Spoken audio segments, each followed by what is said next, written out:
আসসালামু আলাইকুম। আন্তর্জাতিক সংবাদে আপনাকে স্বাগতম। আজকের সংবাদের শুরুতেই জানিয়ে দিব, মধ্যপ্রাচ্যের 4 দেশে একযোগে হামলা ইরানের, মার্কিন ঘাঁটি ও অ্যামাজন ডেটা সেন্টার ধ্বংস, যুক্তরাষ্ট্রের আগ্রাসনে নিহত 4, যুদ্ধবিরতির প্রস্তাব নাকচ, হরমুজ নিয়ন্ত্রণে অনড় তেহরান। কুয়েতের মার্কিন একাধিক ঘাঁটিতে ইরানের প্রচণ্ড ড্রোন হামলা।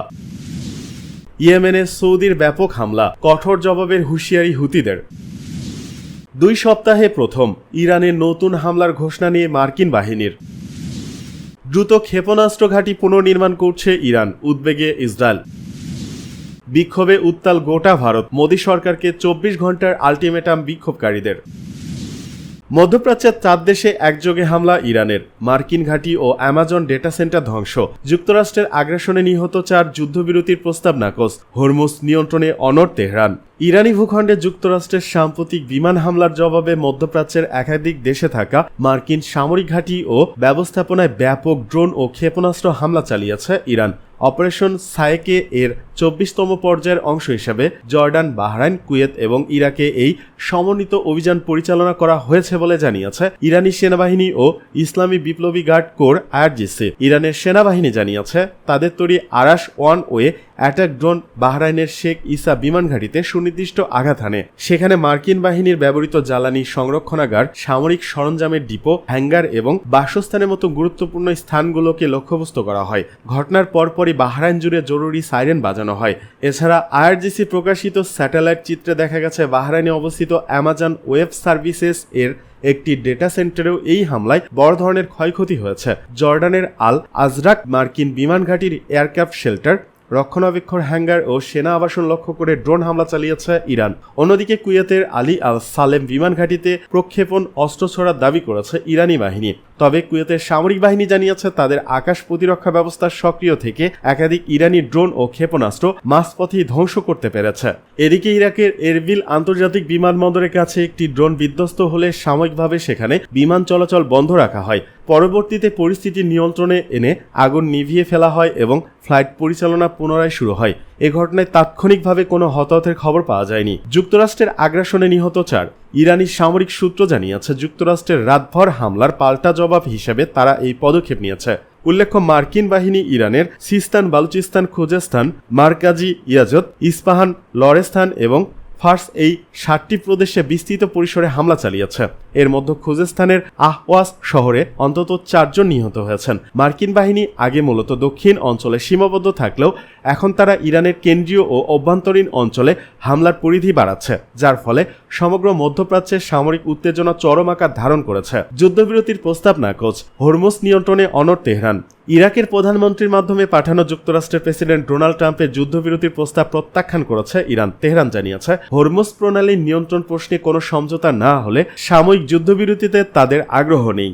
একই সঙ্গে মার্কিন হামলার হুমকির কড়া জবাব দিয়ে ইরান বলেছে নতুন আগ্রাসনের পরিণতি আরও ভয়াবহ হবে। নিউ ইয়র্ক টাইমসের প্রতিবেদনে বলা হয়েছে যুদ্ধবিরতির প্রস্তাবের বিস্তারিত প্রকাশ করা হয়নি, তবে ইরানি কর্মকর্তাদের ভাষ্য হরমুজ প্রণালীর নিয়ন্ত্রণ নিয়ে অমীমাংসিত পরিস্থিতি রেখে কোনো চুক্তিতে যেতে চায় না তেহরান।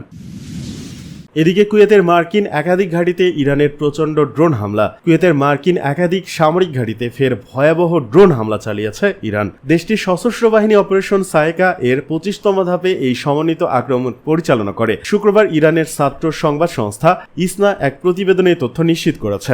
ইসনার প্রতিবেদন অনুযায়ী ইরান সেনাবাহিনী জানিয়েছে যে শত্রুভাবাপন্ন শক্তির সাম্প্রতিক আগ্রাসনের জবাবেই এই পদক্ষেপ নেওয়া হয়েছে। কয়েক ঘন্টা আগে পরিচালিত এই হামলায় ইরানি সেনাবহরের অতি বিধ্বংসী আরাশ ড্রোন ব্যবহার করা হয়। ড্রোনের মূল লক্ষ্যবস্তু ছিল কুয়েতের আল আদিরি ক্যাম্পে থাকা মার্কিন বাহিনীর সরঞ্জাম ও সমরাস্ত্র গুদাম। দোহা বারাকসে অবস্থানরত মার্কিন সামরিক কর্মকর্তা ও সেনা সদস্য এবং আরিফজান ক্যাম্পে অবস্থিত মার্কিন বাহিনী। ইরানের সেনাবাহিনী স্পষ্ট করে জানিয়ে দিয়েছে শত্রুপক্ষের যে কোনো অপকর্ম ও ষড়যন্ত্রের যোগ্য জবাব দিতে তাদের এই ক্ষেপণাস্ত্র ও ড্রোন হামলা নিয়মিত অব্যাহত থাকবে। সেই সাথে সামরিক বাহিনী উল্লেখ করে মার্কিন প্রেসিডেন্টের অহংকার ও উস্কানিমূলক হুমকি কোনো কাজে আসবে না, বরং এটি ইরানি জনগণ ও সশস্ত্র বাহিনীর আত্মবিশ্বাস ও প্রতিরোধ গড়ে তোলার সংকল্পকে আরও সুদৃঢ় করবে। পাশাপাশি তেহরানের কঠোর হুঁশিয়ারি কুয়েত কিংবা অঞ্চলে যে কোনো ধরনের নতুন সামরিক অ্যাডভেঞ্চার বা নতুন ফ্রন্ট খোলার চেষ্টা হবে যুক্তরাষ্ট্রের আরেকটি বড় কৌশলগত ভুল। বারবার পুরনো ভুল করার পরিণতি কেবল আগ্রাসীদের চরম অপমান ও লাঞ্ছনায় ডেকে আনবে। বিবৃতির শেষ অংশে বলা হয়, বিজয়ের মধ্য দিয়ে গৌরব ও সার্বভৌমত্ব টিকে থাকবে ইরানের। ইয়েমেনে সৌদির ব্যাপক হামলা, কঠোর জবাবের হুঁশিয়ারি হুতিদের। ইয়েমেনের হুতি নিয়ন্ত্রিত গুরুত্বপূর্ণ বন্দর নগরী হোদাইদাহে সৌদি আরব ব্যাপক হামলা চালিয়েছে বলে জানিয়েছে হুতি সমর্থিত ইয়েমেনের পররাষ্ট্র মন্ত্রণালয়। শুক্রবার গভীর রাতে চালানো ওই হামলার পর সৌদি আরবকে কঠোর জবাব দেওয়ার হুঁশিয়ারি দিয়েছে গোষ্ঠীটি। এতে যুক্তরাষ্ট্র ইরান সংঘাতকে ঘিরে মধ্যপ্রাচ্যে উত্তেজনা আরও ছড়িয়ে পড়ার আশঙ্কা তৈরি হয়েছে।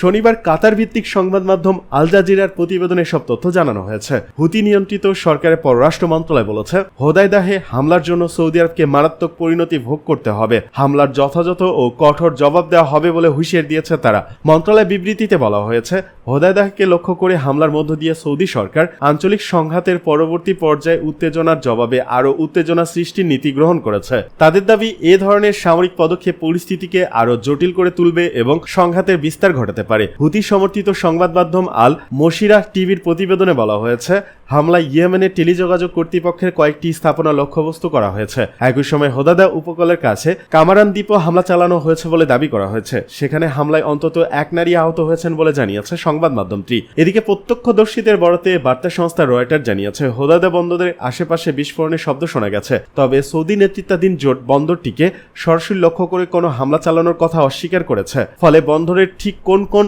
স্থাপনায় হামলা হয়েছে তা নিয়ে পরস্পর বিরোধী বক্তব্য পাওয়া যাচ্ছে। হোদাইদা বন্দর ইয়েমেনের হুতি নিয়ন্ত্রিত উত্তরাঞ্চলের জন্য অত্যন্ত গুরুত্বপূর্ণ। দেশটির এই অংশে খাদ্য, জ্বালানি, বাণিজ্যিক পণ্য ও মানবিক সহায়তার বড় একটি অংশ এই বন্দর দিয়ে প্রবেশ করে। ফলে বন্দরের ওপর হামলা বা এর কার্যক্রম ব্যাহত হলে যুদ্ধবিধ্বস্ত ইয়েমেনের সাধারণ মানুষের ওপর নতুন করে মানবিক সংকটের চাপ তৈরি হতে পারে বলে আশঙ্কা করা হচ্ছে। 2 সপ্তাহে প্রথম ইরানের নতুন হামলার ঘোষণা নিয়ে মার্কিন বাহিনীর। প্রায় 2 সপ্তাহ ধরে টানা বিমান হামলা চালানোর পর প্রথমবারের মতো ইরানে নতুন কোনো সামরিক অভিযান চালানোর ঘোষণা দেয়নি যুক্তরাষ্ট্রের সামরিক বাহিনী। এতে মধ্যপ্রাচ্যে চলমান সংঘাতের গতি প্রকৃতি নিয়ে নতুন করে জল্পনা তৈরি হয়েছে। যুক্তরাষ্ট্রের সেন্ট্রাল কমান্ড সেন্টকম শুক্রবারে ইরানের বিরুদ্ধে কোনো নতুন হামলার ঘোষণা দেয়নি। এর আগে টানা 11 রাত ধরে সংস্থাটি সামাজিক যোগাযোগ মাধ্যম এক্সে জানিয়ে আসছিল যে তারা ইরানের বিভিন্ন সামরিক স্থাপনা ও লক্ষ্যবস্তুতে হামলা চালাচ্ছে। শুক্রবার যুক্তরাষ্ট্রের পূর্বাঞ্চলীয় সময় ইস্টার্ন টাইম অনুযায়ী দিনের শেষ পর্যন্ত সেন্টকমের পক্ষ থেকে এ ধরনের কোনো ঘোষণা দেওয়া হয়নি। যুক্তরাষ্ট্রের ফ্লোরিডা অঙ্গরাজ্যের টাম্পায় সেন্টকমের সদর দপ্তর অবস্থিত এবং তারা ইস্টার্ন টাইম অনুসরণ করে। তবে শুক্রবার সেন্টকম আদৌ ইরানে কোনো সামরিক অভিযান পরিচালনা করেছে কিনা তা রিপোর্ট লেখা পর্যন্ত নিশ্চিত হওয়া যায়নি। এ বিষয়ে মন্তব্য জানতে মার্কিন সংবাদ মাধ্যম CNN সেন্টকমের সঙ্গে যোগাযোগ করেছে, তবে তাৎক্ষণিকভাবে কোনো প্রতিক্রিয়া পাওয়া যায়নি। অন্যদিকে স্থানীয় সময় শনিবার সকাল পর্যন্ত ইরানের রাষ্ট্রীয় গণমাধ্যমেও রাতভর দেশটির কোথাও নতুন করে হামলা বা বিস্ফোরণের কোনো খবর প্রকাশ করা হয়নি। যদিও নতুন হামলার ঘোষণা অনুপস্থিত, তবুও ওয়াশিংটন বা তেহরানের পক্ষ থেকে সংঘাত কমানোর বিষয়ে আনুষ্ঠানিক কোনো ঘোষণাও আসেনি। ফলে এটি সাময়িক বিরতি নাকি কৌশলগত পরিবর্তনের ইঙ্গিত তাও এখনই স্পষ্ট নয়। পরিস্থিতি পর্যবেক্ষণ করছেন সংশ্লিষ্ট বিশ্লেষকরা। এদিকে দ্রুত ক্ষেপণাস্ত্র ঘাঁটি পুনর্নির্মাণ করছে ইরান। উদ্বেগে ইসরায়েল। কয়েক মাস ধরে একের পর এক বিমান হামলার পরও নিজেদের ক্ষতিগ্রস্ত সামরিক অবকাঠামো দারুণ ক্ষমতায় পুনর্নির্মাণ করছে ইরান। ভূগর্ভস্থ ক্ষেপণাস্ত্র ঘাঁটি, সেতু থেকে শুরু করে কলকারখানা ও বন্দর সবই দ্রুত আগের অবস্থায় ফিরিয়ে আনছে ইরান। ইসরায়েল ও পশ্চিমা কর্মকর্তা এবং স্যাটেলাইট ছবির বরাতে মার্কিন সংবাদ মাধ্যম ওয়াল স্ট্রিট জার্নাল বৃহস্পতিবার এক প্রতিবেদনে তথ্য নিশ্চিত করেছে। এতে বলা হয়, ইরানের এমন চমকপ্রদ পুনর্নির্মাণ ক্ষমতা ও দ্রুত ঘুরে দাঁড়ানো দেখে বেশ দুশ্চিন্তায় পড়েছে ইসরায়েলি কর্মকর্তারা। তুরস্কের সংবাদ সংস্থা শুক্রবার জানিয়েছে, স্যাটেলাইট ছবিতে দেখা যায় গত মার্চে পশ্চিম ইরানের একটি ক্ষেপণাস্ত্র ঘাঁটির টানেলের মুখ ও রাস্তা ক্ষতিগ্রস্ত হলেও কয়েক সপ্তাহের মধ্যে সেখানে নতুন রাস্তা ও প্রবেশপথ তৈরি করা হয়েছে। ইসরায়েলি হামলায় ক্ষতিগ্রস্ত একটি সেতু মাত্র কয়েকদিনে মেরামত করেছে ইরানি কর্মীরা। এছাড়া জুলাইয়ের শুরুর ছবিতে কাস্পিয়ান সাগরের বান্দর আল আজি বন্দরে ইসলামিক রিভলিউশনারি গার্ড কোরের সাথে যুক্ত শিপইয়ার্ড পুনর্নির্মাণের ছবি উঠে এসেছে। ইসরায়েলের বিমান ও ক্ষেপণাস্ত্র প্রতিরক্ষা বাহিনীর সাবেক কমান্ডার রান কোচাপ স্বীকার করেছেন, ইরান দ্রুত ক্ষয়ক্ষতি সামলে ক্ষেপণাস্ত্রের ভান্ডার আবারও পূর্ণ করে ফেলেছে। তাদের শিল্প উৎপাদন ও পুনর্নির্মাণ ক্ষমতা অত্যন্ত প্রভাবশালী। মার্কিন বিশ্লেষক তাল ইনবার জানান, ইরানে ক্ষেপণাস্ত্র শেষ হয়ে গেছে বলে যে তথ্য ছড়ানো হয়েছিল তা ভুল প্রমাণিত হয়েছে। মার্কিন প্রেসিডেন্ট ট্রাম্প ইরানের সেনাবাহিনী একেবারে তছনছ এবং ইসরায়েলি প্রধানমন্ত্রী নেতানিয়াহু ইরানের ক্ষেপণাস্ত্র তৈরির যন্ত্র ভেঙে গুড়িয়ে দেওয়ার দাবি করলেও বাস্তবে হতাশা প্রকাশ করছেন ইসরায়েলি সামরিক কর্মকর্তারা। এক ইসরায়েলি কর্মকর্তা উদ্বেগ জানিয়ে বলেন, ইরান সবকিছু আবারও নতুন করে তৈরি করছে। আমি সত্যি খুব চিন্তিত। অন্য এক কর্মকর্তা জানান, বেশিরভাগ বিমান হামলায় ভূগর্ভস্থ ঘাঁটির কেবল প্রবেশপথ ধসেছিল। ভেতরের মূল অংশ অক্ষত থাকায় তারা সহজেই অস্ত্র উদ্ধার করে সুড়ঙ্গ পথ খুলে ফেলেছে। দেশফুল ও কেরমান শহর ক্ষেপণাস্ত্র ঘাঁটি এবং তেহরানের কাছে রাজাসিমি ইন্ডাস্ট্রিতেও পুনর্নির্মাণের কাজ চলছে। সাবেক CIA বিশ্লেষক জিম ল্যান্সম্যান জানান, জটিল যন্ত্রাংশ তৈরিতে কিছুটা সময় লাগলেও ইরানের ভূগর্ভস্থ ভাণ্ডারে যে বিপুল রসদ জমানো আছে তা দিয়ে অল্প সময়ের মধ্যেই তারা শত শত নতুন ক্ষেপণাস্ত্র ও ড্রোন তৈরি করে ফেলতে পারবে। এদিকে বিক্ষোভে উত্তাল গোটা ভারত। মোদী সরকারকে 24 ঘন্টার আলটিমেটাম বিক্ষোভকারীদের। মেডিকেল ভর্তি পরীক্ষার নিট ইউজি এর প্রশ্নপত্র পরীক্ষা বাতিল ও চরম অনিয়মের দায়ে ভারতের কেন্দ্রীয় শিক্ষামন্ত্রী ধর্মেন্দ্র প্রধানকে অবিলম্বে ক্ষমতাচ্যুত বা বরখাস্ত করার দাবিতে মোদী সরকারকে 24 ঘন্টার করা আলটিমেটাম দিয়েছে আন্দোলনকারী সংগঠন ককরোচ জনতা পার্টি সিজেপির প্রতিনিধিরা স্পষ্ট জানিয়ে দিয়েছেন, নির্ধারিত সময়ে দাবি না মানলে দেশজুড়ে আগামী দিনে গত 20 জুলাইয়ের চেয়েও বিশাল ও তীব্রতর রাজপথ স্তব্ধকারী আন্দোলনের হুঙ্কার দিয়েছে দলটি। শুক্রবার দুপুরে দিল্লির কনস্টিটিউশন ক্লাব অফ ইন্ডিয়াতে ভারতের কেন্দ্রীয় সরকারের প্রতিনিধি দলের সঙ্গে দ্বিতীয় পর্যায়ের প্রায় 2 ঘণ্টাব্যাপী হাই ভোল্টেজ বৈঠক শেষে সিজেপির পক্ষ থেকে এই চূড়ান্ত বার্তা দেওয়া হয়। বৈঠকে মোদী সরকারের পক্ষে প্রতিনিধিত্ব করেন কেন্দ্রীয় স্বাস্থ্যমন্ত্রী জেপি নাড্ডা ও কেন্দ্রীয় মন্ত্রী জিতেন্দ্র সিং। অন্যদিকে আন্দোলনরত শিক্ষার্থীদের সংগঠন সিজেপির পক্ষে ছিলেন দলটির জাতীয় মুখপাত্র সৌরভ দাস ও আশুতোষ রাঙ্কা। শিক্ষার্থীদের 3টি অলঙ্ঘনীয় দাবি ও একদিন সময় চাইল সরকার। বৈঠক শেষে সিজেপির জাতীয় মুখপাত্র আশুতোষ রাঙ্কা ও সৌরভ দাস জানান, তারা কেন্দ্র সরকারের সামনে লিখিতভাবে 3টি অলঙ্ঘনীয় প্রাথমিক দাবি ও শিক্ষা ব্যবস্থা স্থায়ী সংস্কারের 5 দফার একটি এজেন্ডা পেশ করেছেন। প্রধান 3টি দাবি হল: 1. কেন্দ্রীয় মন্ত্রিসভা থেকে শিক্ষামন্ত্রী ধর্মেন্দ্র প্রধানের অবিলম্বে পদত্যাগ বা বরখাস্তকরণ। 2. নিট ইউজি পরীক্ষার অনিয়ম ও প্রশ্ন ফাঁসের জেরে যেসব শিক্ষার্থী আত্মহত্যার পথ বেছে নিয়ে প্রাণ হারিয়েছেন তাদের পরিবারকে উপযুক্ত আর্থিক ক্ষতিপূরণ দেওয়া। 3. আন্দোলনরত শিক্ষার্থীদের বিরুদ্ধে দায়ের করা সমস্ত FIR ও আইনি মামলা অবিলম্বে প্রত্যাহার করা এবং ভবিষ্যতে কারো বিরুদ্ধে নতুন মামলা না দেওয়ার সরকারি নিশ্চয়তা।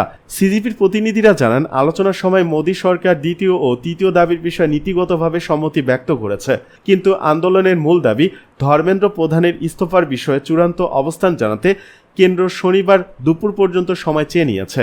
এই আলোচনার ফলো আপ হিসেবে শনিবার বিকেল 3:30 উভয় পক্ষের মধ্যে পুনরায় বৈঠক নির্ধারিত হয়েছে। তবে সিজেপি পরিষ্কার জানিয়ে দিয়েছে যে শিক্ষামন্ত্রীর বিদায় ছাড়া 5 দফা স্থায়ী শিক্ষা সংস্কার নিয়ে পরবর্তী কোনো আলোচনা সম্ভব নয়।